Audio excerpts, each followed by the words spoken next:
Déjeme, para iniciar y dejar la víbora chillando, déjeme saludar al maestro Ricardo Sevilla, periodista independiente, escritor, galardonado con el Premio Nacional de Locución 2022, columnista del diario Basta y orgullosamente miembro de esta familia sin censura, para hablar de las, dice él, atolondradas reacciones de la oposición ante la detención de Ovidio Guzmán, porque sí, confirman que ningún chile les embona. Si dejan libre a Ovidio para evitar una tragedia de grandes magnitudes, como lo dijo en su momento el presidente, porque lo dejan libre.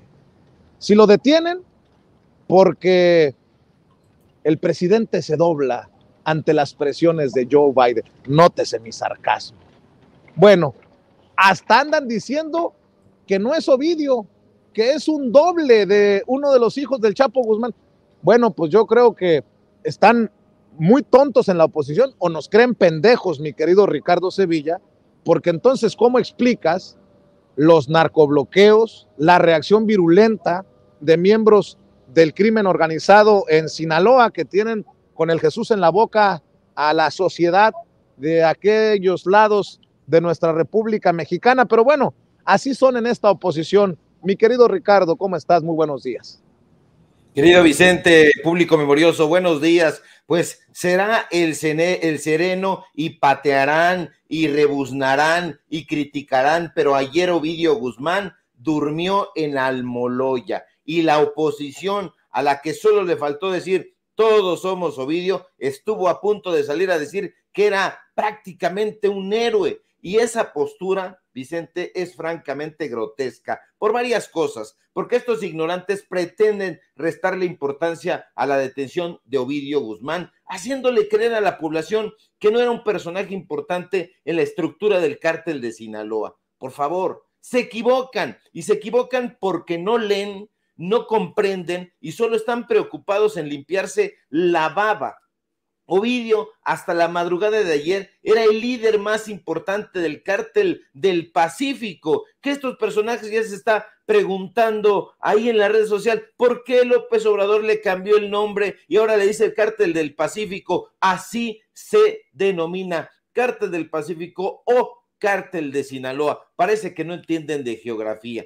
¿La captura fue un éxito? Esa es la pregunta, y la respuesta es, por supuesto. Fíjate nada más, en poco más de 12 horas, Ovidio Guzmán pasó de Culiacán al penal de Almoloya en el Estado de México. ¿Que hubo bloqueos, se incendiaron vehículos en la carretera? Claro, ya lo dijimos. ¿Y qué esperaba López Dóriga? Ovidio no era un carterista ni un atracador de celulares.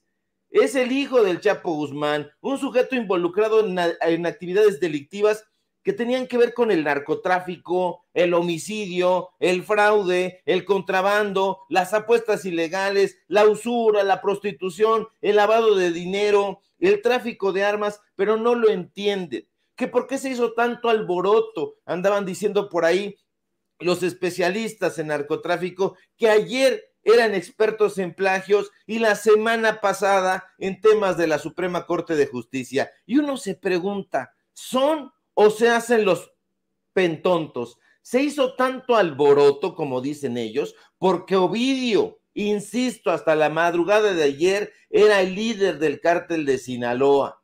¿Y eso qué demonios significa? Hay que explicárselo a personajes como Eduardo Videgaray o Al Estaca, estos ramplones que ayer decían que no era importante, que era un simple junior sin importancia, estos tarados que no entienden, que no comprenden que el cártel que comandaba Ovidio tiene presencia en muchos lugares, en Estados Unidos, en Europa, en Asia, en África Occidental, en Australia y hasta en Nueva Zelanda. ¿En serio no están al tanto de que este cártel al que intentan restarle importancia tiene el control casi total del tráfico por la frontera con Estados Unidos, de heroína, de cocaína, de metanfetaminas e incluso de marihuana?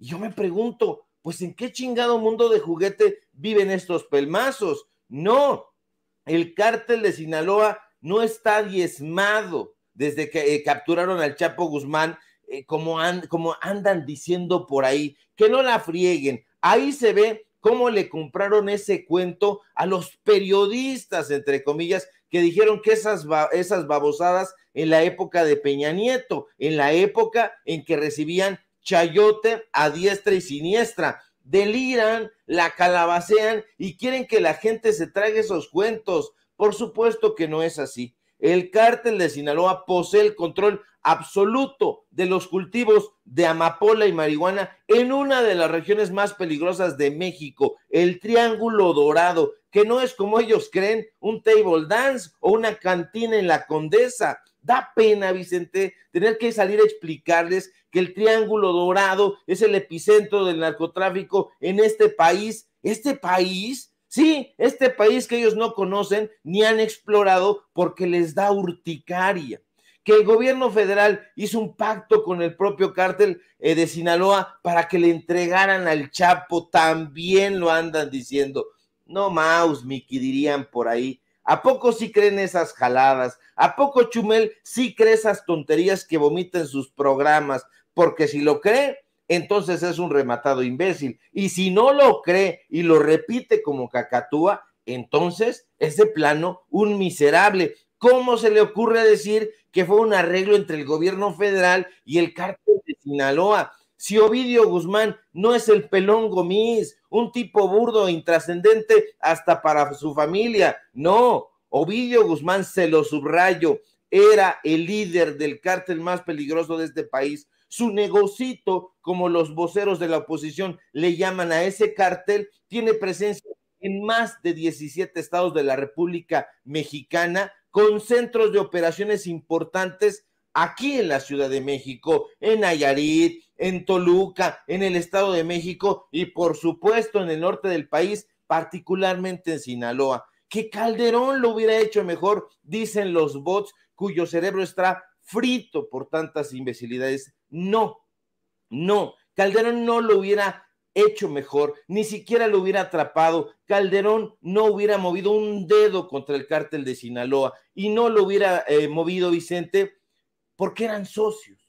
¿O qué? Ya se nos olvidó que en 2005 el cártel de los Beltrán Leiva, que estaba alineado en su momento con el cártel de Sinaloa, se cindió y Calderón, al asumir espuriamente la presidencia, entró a hacerles el paro. Qué casualidad que en 2007, durante la gestión de este usurpador que está usted viendo en su pantalla, el cártel de Sinaloa ya había eliminado toda competencia de los cárteles rivales en la frontera. ¿Con ayuda de quién? De este sujeto y de su lugarteniente, sí, de Genaro García Luna. Pero eso sí, dijeron en su momento los López Dóriga, los Carlos Marín, los Héctor de Mauleón, se sospecha que habían sobornado en el cártel de Sinaloa funcionarios del gobierno federal. Por supuesto que los habían sobornado, por supuesto que eran cuates que trabajaban juntos.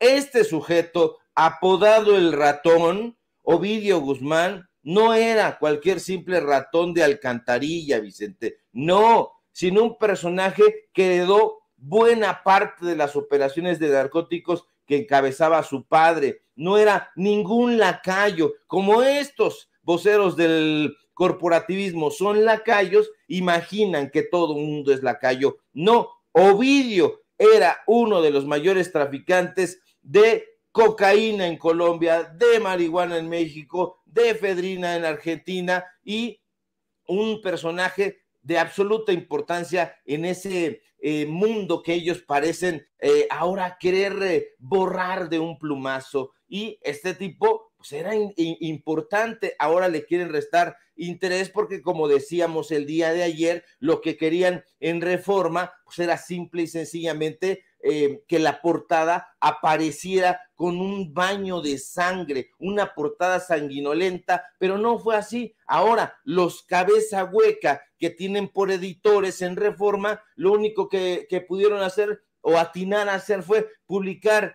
Biden lo pide, AMLO lo tiene, o la portada, contraportada del periódico El Universal, Welcome to México, y ahí como si fuera una ofrenda. No es ninguna ofrenda, querido Vicente, público memorioso. Esto que usted está viendo está hecho por gente que se imagina creativa, pero esa portada, que ahora es una grasejada, en realidad hubiera querido estar llena de sangre. No ocurrió de esa manera, y eso, querido Vicente, hay que celebrarlo.